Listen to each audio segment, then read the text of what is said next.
अस्सलामु अलैकुम रहमतुल्लाहि व बरकातुहू। नहमदुहु व नसल्ली व नसल्लिमु अला रसूलिल करीम, अम्मा बाद। फ़ाऊज़ु बिल्लाहि मिनश शैतानिर रजीम, बिस्मिल्लाहिर रहमानिर रहीम। सुब्हानक ला इल्म लना इल्ला मा अल्लमतना इन्नका अंतल अलीमुल हकीम। क़ाल अल्लाहु तबारक व तआला फ़ी किताबिहिल मजीद, उदउ इला सबीलि रब्बिका बिल हिक्मह वल मौइज़तिल हसना वजादिलहुम बिल्लती हिय अहसन। सदक़ल्लाहुल अज़ीम।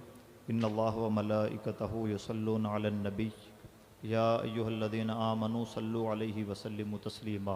अल्लाहुम्मा अल्लाहुम्मा सल्लि अला सल्लि व सल्लिम सय्यिदिना व बारिक व शफ़ीअना रहमत व हबीबिना रहम अला मौलाना सय्यिदिना व मुहम्मदिन शफ़ीअना मादिदिल जूद व वल करम नबिय्यिना व वालिहि हबीबिना व मौलाना मुहम्मद सल्लल्लाहु तआला अलैहि वसल्लम।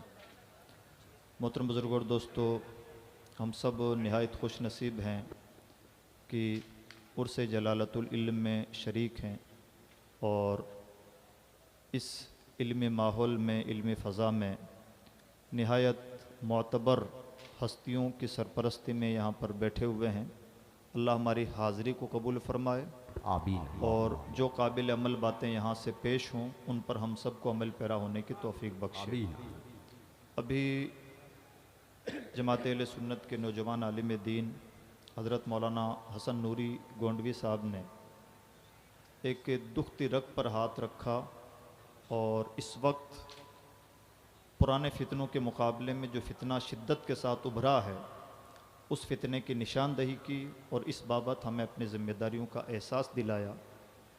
ये ज़िम्मेदारियाँ हमेशा हमारे सर रही हैं और हमेशा रहेंगी, तो इसलिए हम सबको चाहिए कि हम जहनी फ़िक्री तौर पर इस तरह के फितनों से नबुर्द आज़मा होने के लिए तैयार रहें और अपनी बिसात के मुताबिक जो कुछ कर सकते हैं दायाना मिजाज के साथ वो काम अंजाम दें। अल्लाह ने दावत दीन का जो उसलूब बयान फरमाया, कुरान पाक की वो आयत करीमा जो मैंने आपके सामने पेश की है, उसके तनाजुर में उसे बहुत सलीके से समझने की ज़रूरत है।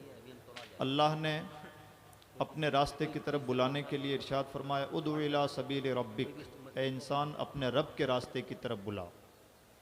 तो इंसान जो भी दाई हो, मुबल्लिग हो, उसकी पहली ज़िम्मेदारी ये बनती है कि वो रब के रास्ते की तरफ बुलाए, अपनी शख्सियत की तरफ ना बुलाए। यानी हमारी अपनी शख्सियत को हम निहायत महज़्ज़ब बना कर के ना पेश करें। ये बात इसलिए मैं ज़ोर दे के अर्ज़ कर रहा हूँ कि आज के दौर में हज़रत सैयदना अब्दुल्लाह इब्न मसूद रज़ियल्लाहु तआला अन्हु के कौल के मुताबिक तकरीबन ऐसा ही हो गया है कि फ़ुक़हा कलील हो गए हैं, खुतबा कसीर हो गए हैं। बेशक बेशक बेशक। और वाह वाह ये वाह। चीज़ टूटनी चाहिए। और इस हमा हमी में ये भी होता जा रहा है कि दावत दीन सानवी दर्जे में चलती चली जा रही है। हमारी शख्सियत, हमारा पेशकश, हमारा अंदाज़ और हमारा प्रोटोकॉल ये फर्स्ट बनता जा रहा है, जो दावत दीन के तकाज़ों के सरासर ख़िलाफ़ है।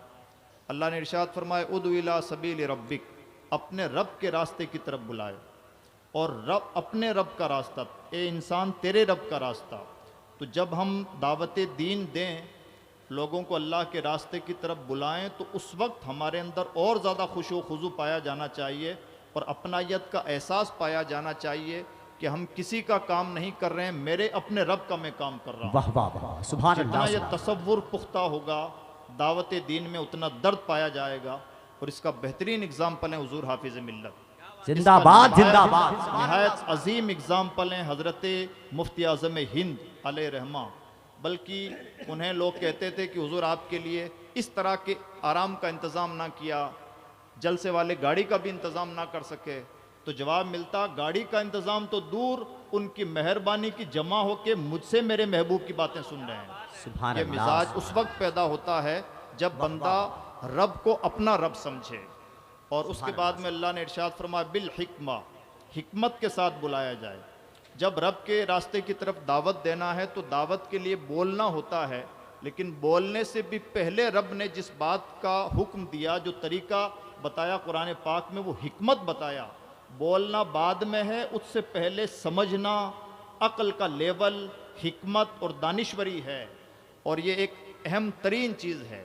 बल्कि कुरान पाक के मुताबिक अल्लाह हकीम है, कुरान पाक के मुताबिक रसूल हकीम हैं, और ऐसे हकीम हैं कि वो मुअल्लिम हिकमत हैं। जिंदाबाद वो जिंदाबाद। तालीम किताब और तालीम हिकमत के लिए उन्हें भेजा गया। अल्लाह की किताब हकीम है, अल्लाह का दीन दीन हिकमत है।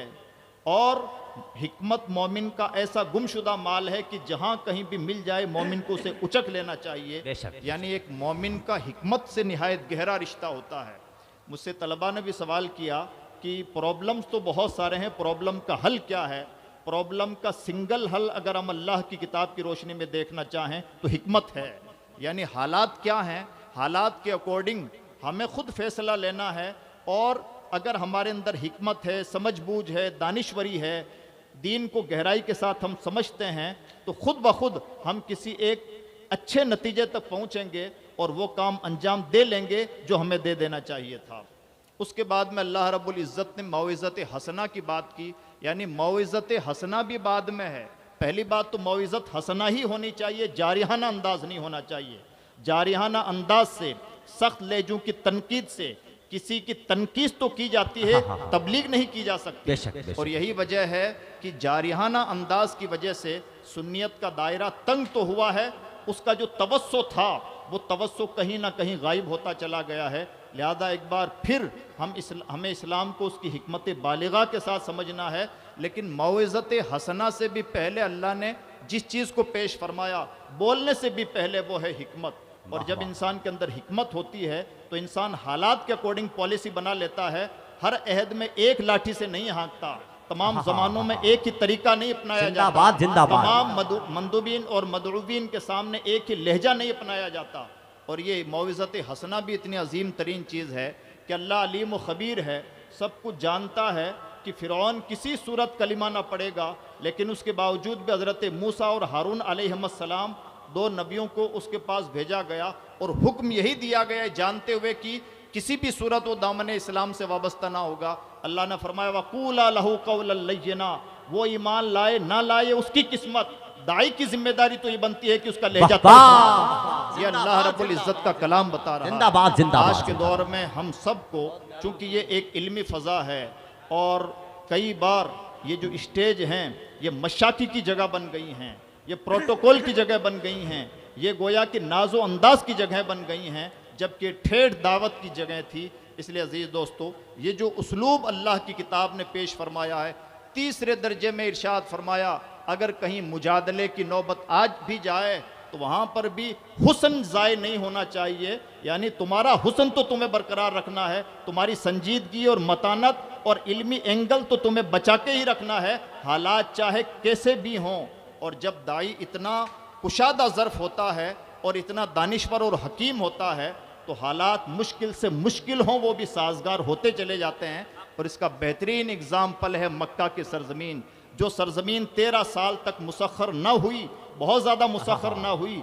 आइंदा 10 सालों में उसी पैगंबर के लिए एक ऐसी ज़मीन मुसख्खर कर दी गई जहाँ फ़ौजों की फ़ौजें दामन इस्लाम में आती थी। बेशक, इसलिए बेशक। अजीज़ सुभान अल्लाह, दोस्तों, सुभान अल्लाह। हमें आज के दौर में इस कुरानी उसलूब को भी मलहूज़ रखना है और हुज़ूर नबी अकरम सल्लल्लाहु अलैहि वसल्लम की सीरत के इस गोशे को भी ये एक अहम तरीन ज़िम्मेदारी है और इस पर बहुत ज़्यादा गौर व फिक्र की और अपनाने की ज़रूरत है। अल्लाह में शऊर अता फ़रमाए और उस्ताज़ुल उलमा का, हुज़ूर हाफ़िज़ मिल्लत का तदब्बुर भी हमें अता फ़रमाए, उनका शऊर अता फ़रमाए, उनकी बालिग नज़री अता फ़रमाए, उनकी आक़िबत अंदेशी अता फ़रमाए, उनकी शख्सियत साजी का तरीक़ अता फ़रमाए और अल्लाह रब्बुल इज़्ज़त इस बाबत हम सबको हस्सास फ़रमाए। ला इलाहा इल्लल्लाह मुहम्मदुर रसूलुल्लाह।